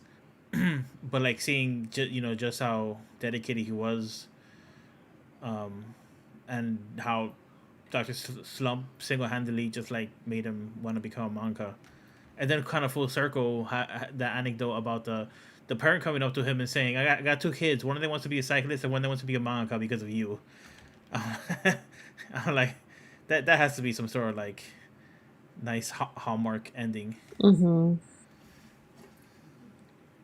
Oh, that you're talking about the Dr. Slump part in the Manben episode? I gotta say one thing about this Manben that's available now in English. The translation is like the stiffest direct translation I've ever seen in my fucking life. Is it? I honestly didn't notice it. Okay. Right when he's talking about Dr. Slump, he says, I saw a standalone release for the first time. Well, because he said that tankobon, right? Mm-hmm. Yes. Yeah. And like the direct translation of tankobon literally means standalone release. Right. But if you were a localizer, you would say volume. Right. Yeah. there was another one in like the translation for this episode that I thought was just like the stiffest translation. I forget where it was or what it was, but like that one stood out for me a lot because the first time I saw it, I was like, "What? Huh?" I wonder if that's if like NHK World is trying to be as like mainstream as possible, like not like quote unquote like genre savvy or whatever. Like they want like anybody to watch this. It's not really made exclusively for like us. I feel like unless you're a manga head, you wouldn't know a standalone release refers to a volume release. I think like that translation is harder. To me, a standalone sounds like it's a one-shot. Yeah. Like I knew what they meant, but that's because I heard the word tankobon. So Yes, yeah. See? And I know what that we're means. manga heads. We know. I'm Japanese. I know. It's hard. It's hard because like in the context that he was saying, like I don't think they could explain it without putting up like explanation text or something. But like he was used to seeing manga in magazines, and when he got a book that was all manga, like that blew him away. But like we don't have the context for that, like culturally. I feel like there's a better way that it could have been done, and I noticed like small things like that in the translation that just made it stiff for this episode. It still totally works, and I give them a lot of credit for like doing the narration as well. But even the narration, I could tell was being super stiff. Like they didn't rework sentences in some ways. Yeah. Besides the stiffness, I did like the production of this English release. I remember the Game Center CX English version did something similar where they had English narration, but the subtitled for Arino, right? I think that's how the Yeah. But like I didn't like at all the English narration for the Game Master or Retro Game Master. I forgot what the look at title for that was. Like he didn't get the tone of it right at all. Like he was way too game showy. And he's like, and now the Arino's gonna do this. Whereas like in the original Japanese, it was just like his producer talking about what Arino's doing. And it just had like it's Japanese television. It's a lot less game showy. And this match It depends on the television show, yeah. But yeah. I guess I shouldn't generalize too much. But I feel like this voiceover matched the tone at least, the vocal tone at least of like, you know, the lady speaking in Manben, in the Japanese Manben. Yeah, and of course, having this available in general to the global audience is great. It's very good. I want to check out the other episodes as well. Just my like one complaint about the this global release though.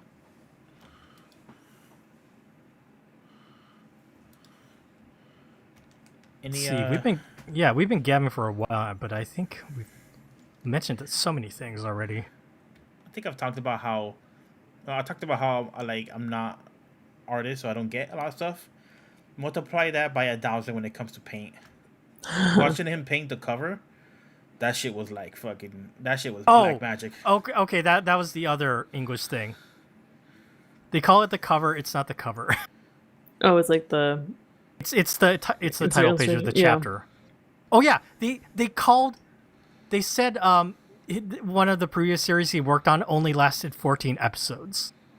I was like, why wouldn't you use the word chapter? What the fuck? It was like things like that got me. Sorry, go ahead, Dar. Talk about the coloring. No, I don't have anything to say about the coloring except nani the fuck. It's wild to me that he's not using watercolor paper. It's like, yeah, I want this paper that actively resists the watercolors. I'm like, oh, that's... He likes okay. messy stuff, and that's his style, yeah. He likes to work within the messes and be like, he doesn't care if he fucks up a little. He doesn't have like that perfect thing in mind. He's just like, well, I'm going to work around this. And it's led to more interesting things. It's a really, like, I don't know, fine arts kind of approach to manga making in a way, like, kind of experimental as opposed to, like, obviously manga's a commercial product, and with like a commercial arts kind of perspective, but this kind of risk taking that he does, or his comfort with keeping mistakes in, is very like the antithesis of that kind of commercial aspect to manga art. I'm pretty impressed by it. He is an artist. Also, like the experience he had with his editors, it's kind of glossed over, but it just sounded very like nurturing, and like it sounded like they're really working with him, and they're like, well, what do you want to do now? Well, why don't you try this? And like, like you don't always hear those good stories about editors. A lot of times you hear horror stories about editors or about the magazine, and like it's a very high pressure situation. You got to find the hit. And the way they made it sound is like they kind of let him fail a few times and gently pushed him. And it's possible that that's just how they told the story and it wasn't as gentle. Excuse me. I'm sure that depended on the editor and from what publisher, because he got pushed out of Shueisha and Jump. Yeah, he didn't make that cut. Yeah. Yeah, I think it's smart. Yowamushi pedal would not exist in Weekly Shonen Jump. They have such a hard time launching sports manga in that magazine. The readership just does not give a shit about sports, unless it's something like Haikyuu and like there's a huge female fan base or something. Same with Prince of Tennis. What I'm hearing is that girls are keeping Shonen Jump afloat. Yep. Well, Shonen feel Jump, like- yeah, sports at least. Shonen Jump for the girls. I'm just watching footage of Watanabe paint like that title page again, and it's so good.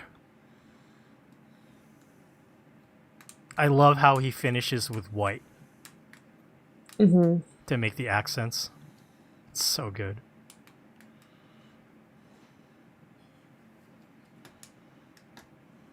He's a great artist.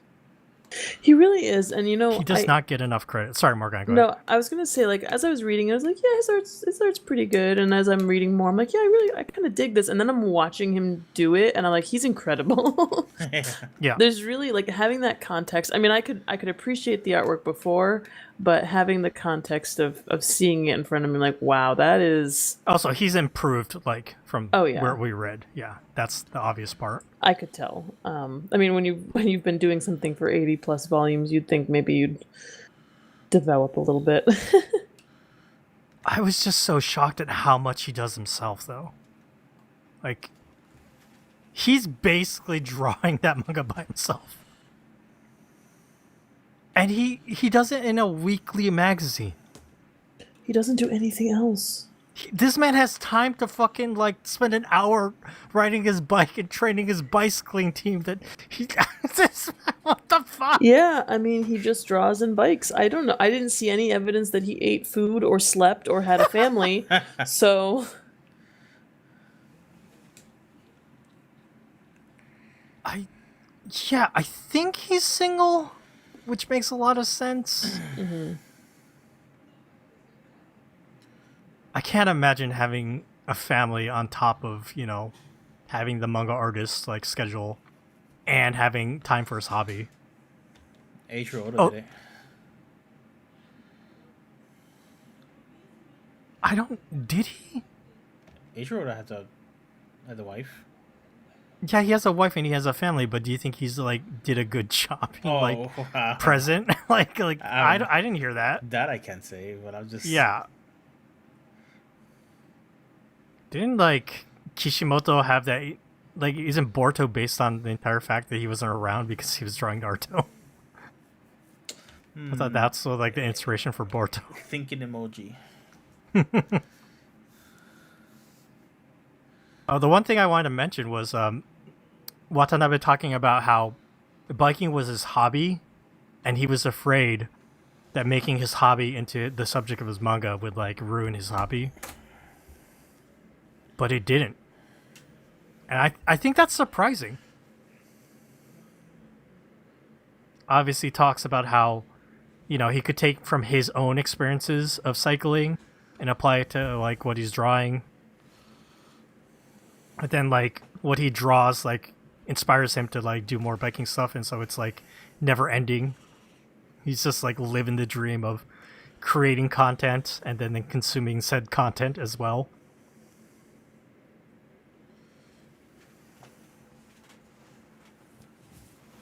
But I've definitely heard stories of other people saying like when my work is like when my hobby became my work, I couldn't enjoy my work as much. I think it's slightly different here, though. His job isn't cycling. Oh, okay. Yeah, it's being a nerd about cycling. He gotta makes find out- money we gotta drawing find manga. Yeah, we gotta find the manga about being a manga artist, and then like see if that manga artist is dying inside. I don't know. From what I saw recently, Nihei ain't too happy with some of the shit he's doing now. Really? Yeah, there's something there about he was having to draw like covers for some volume, and he's like, they keep telling me to give her bigger tits, and they're also not paying me for this. I mean, the sad thing about Nihei, what you're talking about, was we all love his Blam, which is his first big hit, but that's such a cult hit. And then he got popular after Knights of Sidonia with a bunch of female characters with tits. Never get popular. That's why we're not the most popular manga podcast. That's why we're the best.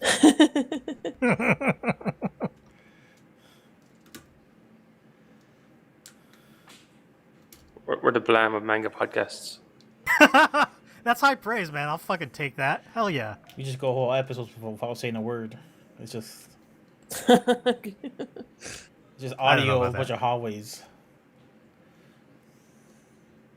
Oh, Chris from Canada is in chat saying Happy Easter. Happy Easter. Happy Easter.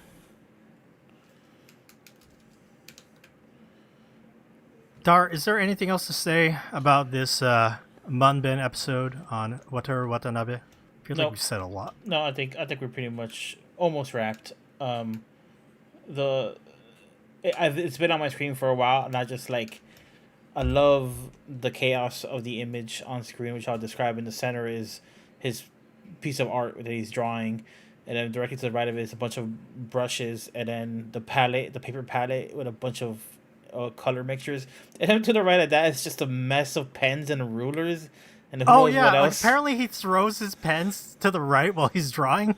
And he might have to go fish them back out of his pile in 2 seconds, but he just throws it anyways. He just like, it's like stream of conscious. He just like he's picking up pens and like uncapping it, drawing, capping it, tossing it, and then fishing for the next one, and then like, and all the way to the left side of the image is just the never-ending stack of fucking paper. Of I don't know what they're sketches, if they're part of his current manuscript, but like, it's just huge chaos energy. His desk gave me some anxiety, and I'm a messy person. I always have a messy desk, but like to draw, I would not want like all that stuff. Be like, get it out of here. Did they say why he has those like coins on the ruler? Is it just like to weigh it down, or? So what happens is when the coins lift up the ruler above the paper. Oh, so it's flipped the other way around. Yes. Okay. And that's because when he's using that ruler and taking his pen across, if any of the ink touches the ruler, it doesn't touch the paper underneath. Oh, okay. I didn't get that exactly when I was watching the video. I do remember them saying that, but I didn't realize why. It will glob onto the ruler and not the paper. Yeah, and then it'll leave a fucking line. Yeah. Underneath. Yeah, smear. Interesting. The tactile, the very minute tactile nature of drawing. I remember watching the Junji Ito one of these, and Ito had like crafted special grips for all his pens, and I think even his like drawing tablet pen had like this giant, like, I don't know if it was tape or like modeling clay that he used to like make this big round like grip for it. These guys are like serious. Oh, yeah. They like they like fuck around and figure out how to like make the tool they need if they can't find it.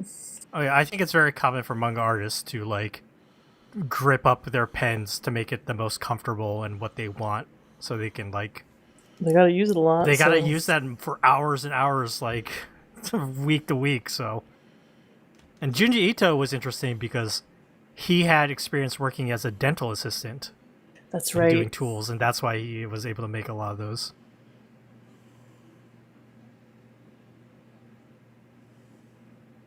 We should definitely do another Manben Machinations and watch that Junji Ito one. But yeah, Morgana.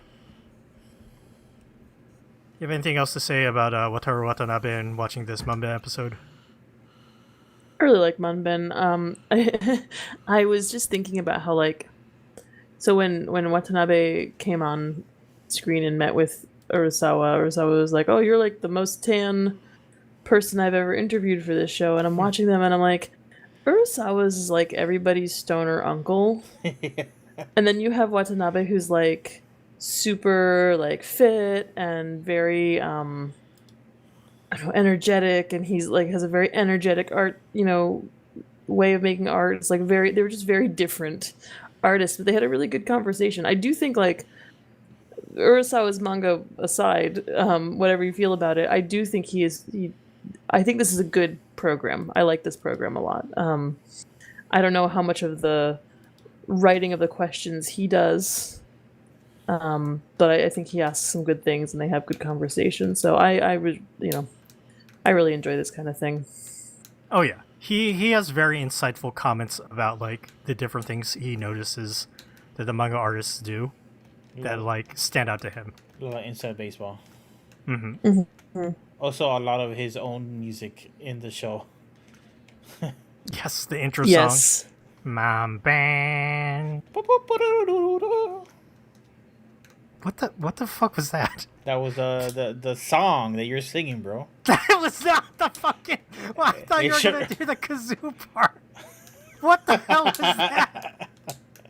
That was the song, man. That was the most loose approximation of the melody of the intro. What the hell, dog? All right, we're gonna make a video of this. We're gonna play back the real version and my version, and we'll see just how You're close just it is. gonna embarrass yourself.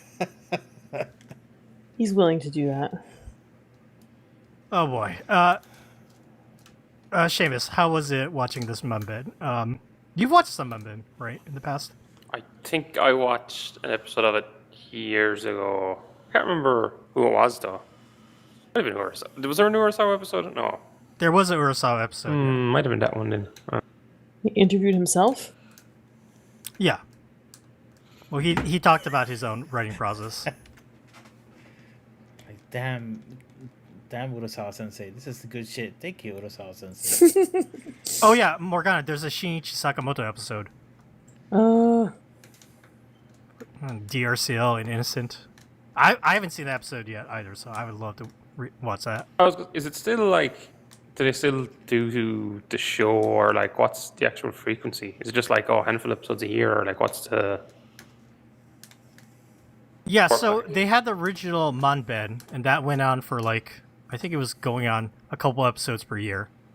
And then it took a break for a couple of years, and now it's back as Manben Neo, which is what we were watching.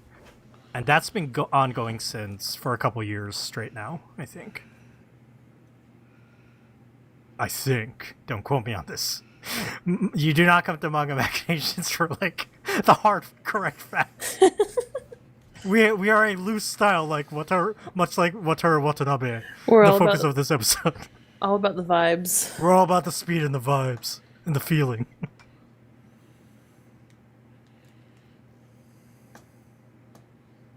And yeah, this episode, like, I feel bad for people in the future who listen to this podcast episode because this Manben episode is not going to be available in the future.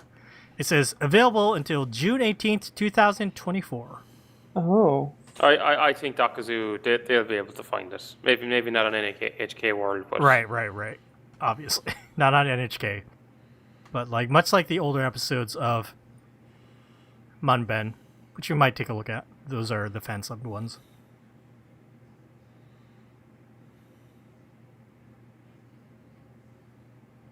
Darfox, any final thoughts? And do not sing that song again. No final thoughts. Okay. You crushed his dreams. What did you all think about our first Manben, though? Manben Machinations. Success. Should we... I don't know if we can do another like this one, though. Because the other available episodes, I don't think the manga is available in English. So if this one's not going to be available starting in June, are they going to like switch out, do you think? I don't know if there's new episodes coming out. Because if that's the case, we might have some options. Maybe, or we could always go back to the fan-translated ones. I would very much like to take a look at that Shinichi Sakamoto one. See how that man draws. Like, how many hours that man takes. It's going to be the opposite of Wataru Watanabe. Right? I want to see Akiko Higashimura. Oh, that one's great. She's also very fast. I believe that. I don't think she's quite as fast as Wataru Watanabe, but... Her work doesn't have quite as much detail. Yeah, I think that helps. But also, her workplace is crazy. She has like 10 assistants. The opposite. Yes. It is a farmhouse. But yeah, we'll save that discussion for the future when we definitely come back to Manben Machinations. But yeah, let's go ahead and end this episode. I want to thank Darfox, Morgana, and Seamus for joining me on this episode. Shout out to our people in the chat for our live recording. Cliff, Chris from Canada. Oh, Neptic was here. Didn't even notice, sorry. You can check our recordings on youtube.com/MangaMacTV. If you enjoyed Manga Machinations, make sure you subscribe to us, review us, and rate us on Apple Podcasts, Google Podcasts, Spotify, wherever else you can find us.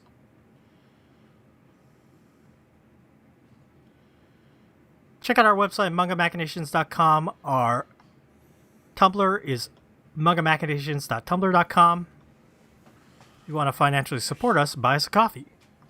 Head over to ko-fi.com/mangamac. And you can be a supporter of us by buying us a coffee. And our current coffee goal is to do a Land of Lustrous retrospective. Come join us on our Discord server, discord.me/mangamac. We're still trying to do Mahjong every Monday at 8 p.m. Eastern Standard Time. Come join us. Come talk to us. Come ask us questions. Come say hi. You can follow us on social media at Manga Mac Podcast. That's Manga MAC Podcast. And that will be for Instagram, Twitter, Blue Sky, Threads, everything else. If you want to follow my personal Twitter, follow me at DocZoo. Follow Darfox at Darfox8. Follow Morgana at Morgana Relina. And follow Seamus at Seamus2389.